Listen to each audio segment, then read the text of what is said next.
అందరికీ నమస్కారం అండి. బాచీరావు టూరిజం అండ్ ట్రావెల్ స్కూల్కి వెల్కమ్ అండి.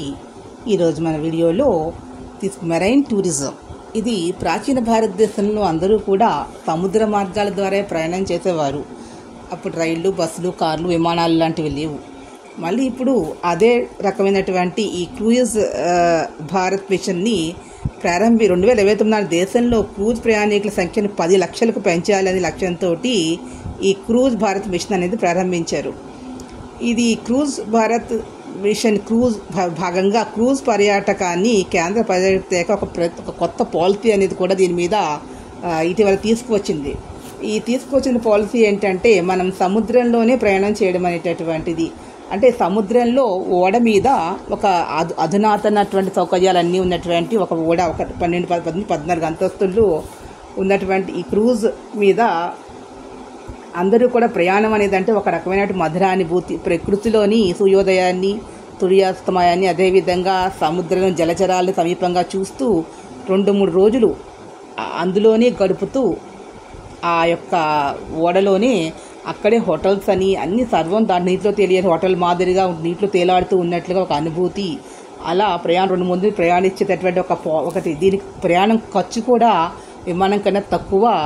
ఇదే విధంగా చాలా సముద్రంలో ప్రయాణం చేసుకుంటూ అనేక ప్రాంతాలను తక్కువ ఖర్చుతోనే మనం తిరిగి రావడానికి అవకాశం అనేది ఉంటుంది.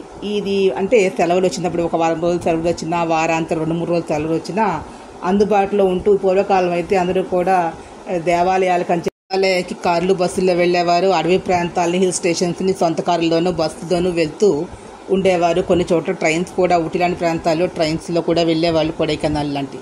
ఇప్పుడు పెద్ద ఓడలో 2-3 రోజులు సముద్రంలోనే తిరగడం అనేటటువంటిది నూతనంగా అందరూ కోరుకుంటున్నటువంటిది. ఉల్లాసంగా గడపాలి అనేది ఒక ప్రకృతిని ఆస్వాదిస్తూ ఇందులోనే మనం సూర్యుడు, నక్షత్రాలను కూడా రాత్రి వేళ చూడవచ్చు. ఎవరి గది వారికి కేటాయిస్తారు.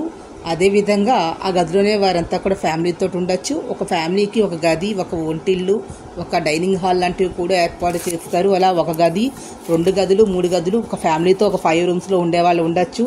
లోపల సినిమా థియేటర్స్ అన్నీ కూడా లోపల ఉంటాయి. అదే సంగీత కార్యక్రమాలు, అన్ని డ్యాన్స్ ప్రోగ్రామ్స్ లాంటివి కూడా లోపల సకల ఏర్పాట్లు అనేవి ఉంటాయి. లోపలే వాళ్ళు పార్టీస్ కూడా చేసుకోవచ్చు. అలా 10 అంతస్తులుగా 10-14 అంతస్తులతోటి ఇవి ఉన్నటువంటి ఓడల్లో ఉంది. దీనికి సంబంధించి ప్రయాణాలు ఎక్కడి నుంచి ఎక్కడికి మనకు అంటే ఇది విదేశ నౌకలు, భారతదేశంలో నౌకలతోటి ప్రయాణ మార్గాలు చేసేదానికి పర్మిషన్స్ కూడా ఇక్కడ ఇచ్చారు. వీరు టెర్మినల్స్ అనేవి కొన్ని ఏర్పాటు చేస్తూ ఉన్నారు. దీని కొన్ని కంపెనీస్కి. ఇక్కడ తీసుకున్నట్లయితే ఇక్కడ ఈ వీసా అనేది, అదేవిధంగా వీసా ఇన్ అరైవల్ అనేటటువంటి వెసులుబాటు కూడా ఉంది. అంటే ఇక్కడ విదేశీ నౌకలకు దేశీయ పోర్టుల మధ్య ప్రయాణికుల్ని తీసుకెళ్లేటటువంటి అనుమతి కూడా దీనికి లభించింది.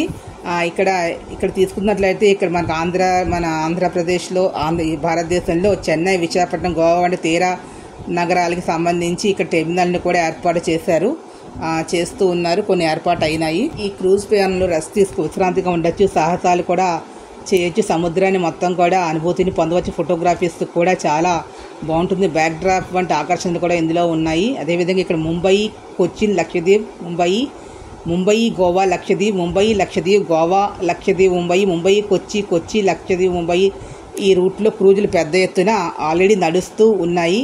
అదేవిధంగా అండమాన్ తీసుకున్న నికోబార్ దీవులను, పోర్ట్ బ్లెయిర్ నుంచి హౌలాక్, నీల్యాండ్, పోర్ట్ బ్లెయిర్, హౌలాక్ మార్గాల్లో కూడా లగ్జరీ నౌకలు ఇప్పుడు నడుస్తూ ఉన్నాయి. కాబట్టి ఇది ఆసక్తి ఉన్నటువంటి వారు ఈ విధంగా వారంలో ఒక 3 రోజులు, ఒక వారం రోజులు అట్లా చివరి వీకెండ్స్లోని ప్రయాణం కుటుంబ సభ్యులతో చేసి ఆనందాన్ని పొందవచ్చు. ఈ వీడియో మీకు నచ్చినట్లయితే ప్లీజ్ సబ్స్క్రైబ్ మై ఛానల్. మరిన్ని వీడియోతో ముందుకు వస్తాను.